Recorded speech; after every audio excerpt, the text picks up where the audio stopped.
تو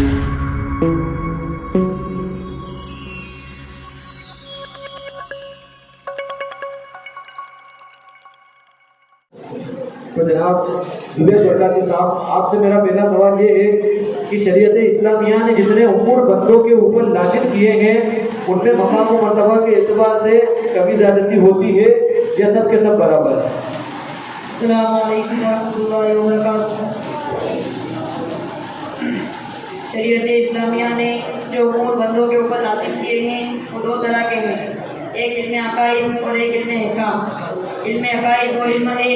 جس میں اللہ رب العزت کی ذات و صفات اور انبیاء اکرام علیہ السلام کے فضائل اور احوال قیامت اور اس کے متعلق کو بیان کیا جاتا ہے۔ اس میں یہ بیان ہوتا ہے کہ ذات صفات باری تعالیٰ کے بارے میں مسلمانوں کو کیا عقیدہ رکھنا چاہیے، اور انبیاء اکرام اور صحابہ اکرام اور اولیاء اللہ کے بارے میں مسلمانوں کو کیا عقیدہ رکھنا چاہیے، اور قیامت اور احوال قیامت کیا ہے، اور جنت و دوزخ کسے کہتے ہیں، اور کن کن چیزوں پر ایمان لانا ضروری ہے، اور کن چیزوں پر انکار کرنے سے آدمی کفر و گمراہی کے عمیق گڑھے میں پھینک دیا جاتا ہے، اور وہ کون سے افعال ہے جن کے کرنے سے آدمی دار اسلام سے خارج ہو جاتا ہے۔ اس کا جواب جو ہے بالکل درست ہے۔ اب میں دوسرا سوال جو ہے جناب توحید برکاتی صاحب سے کرنا چاہوں گا کہ کیا اللہ پاک کے بارے میں یہ عقیدہ رکھنا ہمارے لیے لازم و ضروری ہے کہ اللہ پاک جھوٹ نہیں بول سکتا؟ کیونکہ بعض فرقوں کے لوگ یہ کہتے ہیں کہ اللہ تبارک و تعالیٰ جھوٹ پر اگر قادر نہ ہو تو بندے کی قدرت جھوٹ بولنے میں اللہ رب العزت کی قدرت سے بڑھ جائے گی۔ السلام علیکم ورحمۃ اللہ تعالیٰ وبرکاتہ۔ وعلیکم السلام۔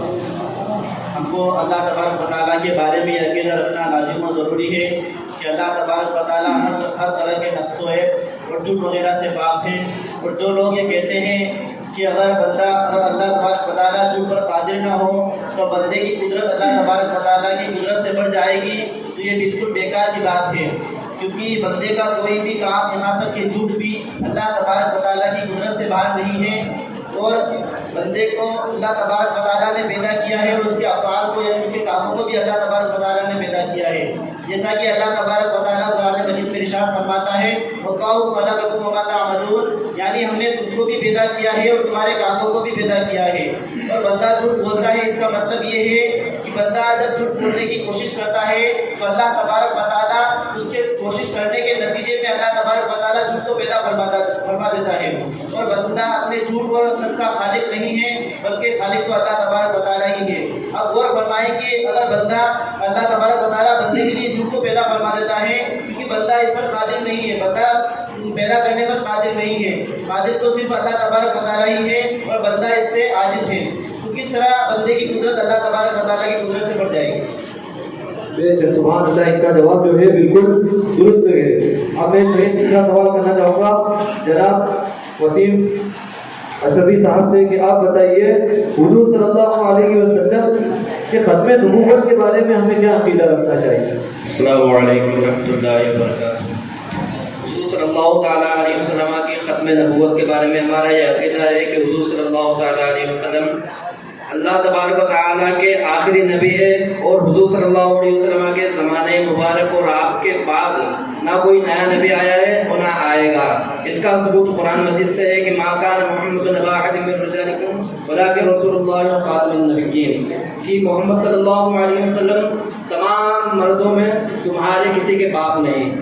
لیکن اللہ کے رسول اور تمام نبیوں میں آخری اور پچھلے نبی ہے۔ اس آیت کریمہ کا تمام صحابہ سے لے کر آج تک امت مسلمہ کا اس پر اجماع ہے کہ حضور صلی اللہ علیہ وسلم آخری نبی ہے اور پچھلے ہے، اور اسی پر اجماع ہے کہ تمام امت مسلمہ کا، اور یہ ضروریات دین سے ہے، اور نہ اس میں کوئی تخصیص ہو سکتی ہے نہ کوئی تعویل کی جا سکتی ہے۔ بے شک سبحان اللہ، ان کا جواب بالکل درست ہے۔ اب میں ایک سوال اور کرنا چاہوں گا جناب محمد جبیر صاحب سے کہ آپ بتائیے کہ حضور صلی اللہ علیہ وسلم اور انبیاء کرام کو علم غیب ہے یا نہیں، اور اگر ہے تو قرآن و حدیث کی روشنی میں واضح کیجیے۔ ہمیں اہل سنت کا یہ عقیدہ ہے کہ حضور صلی اللہ رب العزت کے عطا سے حضور صلی اللہ تعالیٰ علیہ وسلم اور دیگر انبیاء اکرام کو بے شمار غیبوں کا علم ہے،